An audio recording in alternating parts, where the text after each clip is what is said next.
Hello dear students, welcome to my English class. আজকের এই ভিডিওতে আমি ক্লাস 6-এর ফ্র্যাগ্রেন্সের লেসন 11টা তোমাদের করাবো। এর আগের লেসনগুলো আমি করিয়েছি, যারা দেখোনি এই ভিডিওর ডিসক্রিপশন বক্সে প্লেলিস্টের লিঙ্ক দেওয়া রয়েছে, সেখান থেকে তোমরা দেখে নিতে পারবে। তো চলো আজকে এই ভিডিওটা শুরু করা যাক। প্রথমেই এখানে একটা পোয়েম দেওয়া রয়েছে, সেটা আগে আমরা পড়বো, তারপর এখান থেকে আমরা কোশ্চেন অ্যান্সার করব। দেখো, বলছে although my needs May be special. Although মানে যদিও, মাই নিডস আমার চাহিদাগুলো, মে বি স্পেশাল বিশেষ হতে পারে, মে বি মানে হতে পারে আর স্পেশাল মানে বিশেষ। যদিও আমার চাহিদাগুলো বিশেষ হতে পারে, আই মে নট ওয়াক আমি হয়তো হাঁটতে পারি না, অ্যান্ড রান এবং দৌড়াতে পারি না, সো ফাস্ট খুব দ্রুত বা খুব জোরে। অলদো যদিও, মাই নিডস আমার চাহিদাগুলো, মে বি স্পেশাল হয়তো বিশেষ, আই ফিল আমি অনুভব করি, অ্যান্ড হার্ট এবং আঘাত পাই, দ্য সেম একই রকমের। অর্থাৎ যাদের বিশেষ চাহিদা নেই বা যারা সাধারণ মানুষ, তারা যেভাবে অনুভব করে বা তারা যেমন দুঃখ হলে কষ্ট হলে আঘাতপ্রাপ্ত হয়, ঠিক সেইভাবেই আমিও কিন্তু আঘাত পাই। অলদো মাই নিডস যদিও আমার চাহিদাগুলো, মে বি স্পেশাল হয়তো বিশেষ, আই মে টক আমি হয়তো কথা বলি, এ লিটল ফানি অল্প একটু মজার, অর্থাৎ আমার কথাগুলো একটু মজার লাগে। Although my needs May be special যদিও আমার চাহিদাগুলো হয়তো বিশেষ, আই লাভ আমি ভালোবাসি, অ্যান্ড ওয়ান্ট এবং চাই, জাস্ট লাইক ইউ ঠিক তোমাদের মতোই। Although my needs May be special যদিও আমার চাহিদাগুলো হয়তো বিশেষ, I may look a little different আমাকে হয়তো একটু অন্য রকমের দেখায়, ডিফারেন্ট মানে অন্য রকমের। Although my needs May be special যদিও আমার চাহিদাগুলো হয়তো বিশেষ, I am just as curious and scared আমি একটু কৌতূহলী এবং ভীত। কিউরিয়াস মানে কৌতূহলী আর স্কেয়ার্ড মানে ভীত। Although my needs May be special যদিও আমার চাহিদাগুলো হয়তো বিশেষ, আই মে লার্ন আমি হয়তো শিখি, অ্যান্ড রিড এবং পড়ি, এ লিটল স্লোয়ার অল্প একটু ধীরে। Although my needs May be special যদিও আমার চাহিদাগুলো হয়তো বিশেষ, আই অ্যাম স্পেশাল আমি বিশেষ, I am A child of god আমি ভগবানের একজন শিশু, লাইক ইউ তোমাদের মতোই। এই যে পোয়েমটা আমরা পড়লাম, এটা কে লিখেছেন? মোরলা মুরাস্কো। ইনি কে? Mom of a special needs child, একজন বিশেষ চাহিদা সম্পন্ন শিশুর মা। Activity 1, tick the correct alternative, সঠিক বিকল্পটিতে ঠিক চিহ্ন দাও। A, the child may not walk and run so fast, walk at all, run slowly. সঠিক উত্তর হবে the child may not walk and run so fast, শিশুটি হয়তো খুব জোরে হাঁটতে এবং দৌড়াতে পারে না। B, the child may look like his mother, look a little different, look very beautiful. সঠিক উত্তর হবে the child may look a little different, শিশুটিকে হয়তো একটু অন্য রকমের দেখায়। See, the child may not be able to read, be able to learn and read very fast, read slowly. সঠিক উত্তর হবে the child may not be able to learn and read very fast, শিশুটি হয়তো খুব দ্রুত শিখতে এবং পড়তে পারে না। Activity 2, complete the following sentences, নিচের বাক্যগুলিকে সম্পূর্ণ করো with information from the text, পাঠ্য থেকে তথ্য দিয়ে। A, the needs of the child শিশুটির চাহিদাগুলো, মে বি স্পেশাল হয়তো বিশেষ। B, the child is just as curious and scared শিশুটি একটু কৌতূহলী এবং ভীত। C, the child talks in a funny way শিশুটি একটু মজার ছলে কথা বলে। D, the child looks a little different শিশুটিকে একটু অন্য রকমের দেখায়। Activity 3, answer the following questions, নিচের প্রশ্নগুলির উত্তর দাও। A, how does the child feel about himself in the poem কবিতায় শিশুটি নিজেকে নিয়ে কেমন অনুভব করে। Answer, the child feels that শিশুটি অনুভব করে যে হি ইজ স্পেশাল সে বিশেষ, অ্যান্ড এবং he is a child of God সে ভগবানের একজন শিশু, লাইক আস আমাদের মতোই।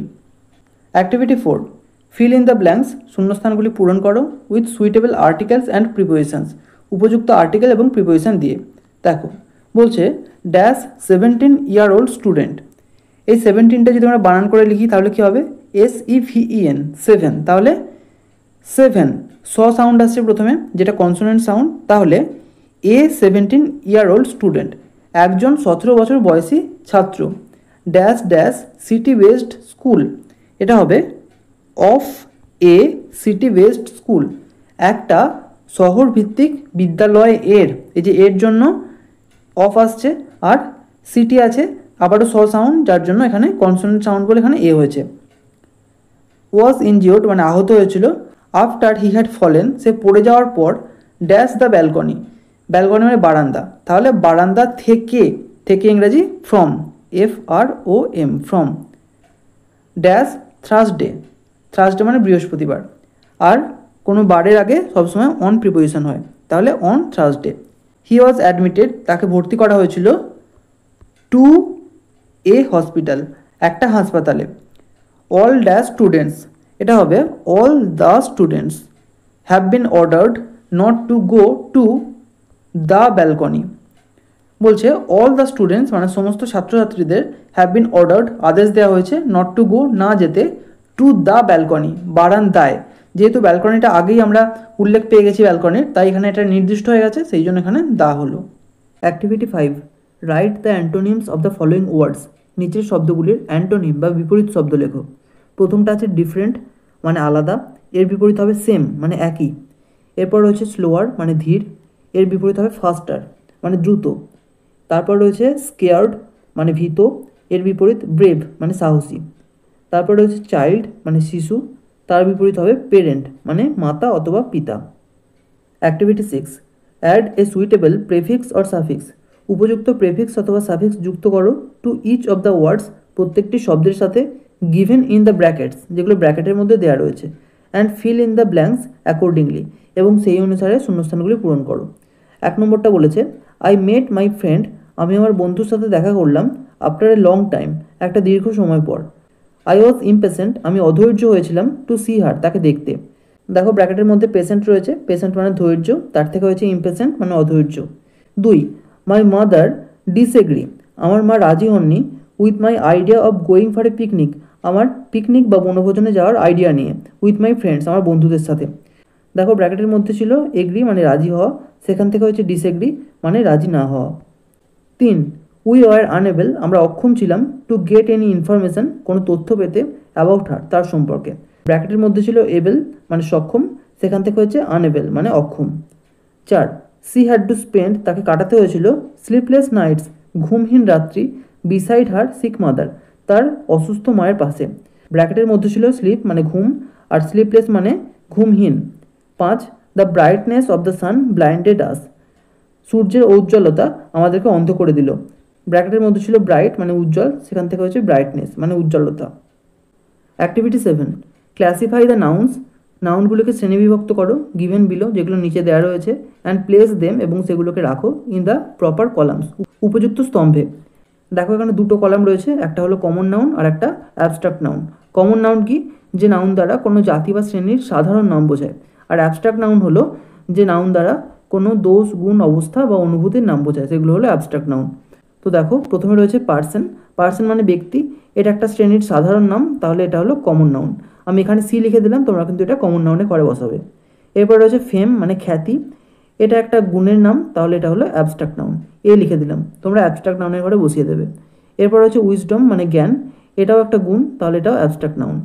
এরপর রয়েছে সিটি মানে শহর, এটা একটা সাধারণ নাম, তাহলে এটা হলো কমন নাউন। এরপর রয়েছে অ্যানিমেলস মানে প্রাণীরা, এটাও একটা সাধারণ নাম, তাহলে এটাও কমন নাউন। এরপর রয়েছে লাভ মানে ভালোবাসা, এটা একটা অনুভূতি, তাহলে এটা হবে অ্যাবস্ট্রাক্ট নাউন।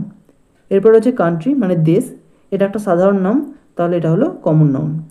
আর রয়েছে হ্যাপিনেস মানে আনন্দ, এটা একটা অনুভূতি, সেই কারণে এটা হলো অ্যাবস্ট্রাক্ট নাউন। এখানে আজ শেষ করছি, নেক্সট ভিডিওতে বাকি অংশটুকু নিয়ে আলোচনা করব। এই ভিডিওটা যদি তোমাদের ভালো লেগে থাকে তাহলে একটা লাইক করো, আর অবশ্যই চ্যানেলটিকে সাবস্ক্রাইব করে বেল আইকনটিকে অল করে রেখো, যাতে আমাদের আগামী সমস্ত ভিডিওর নোটিফিকেশানগুলো তোমরা পেতে পারো। Thank you.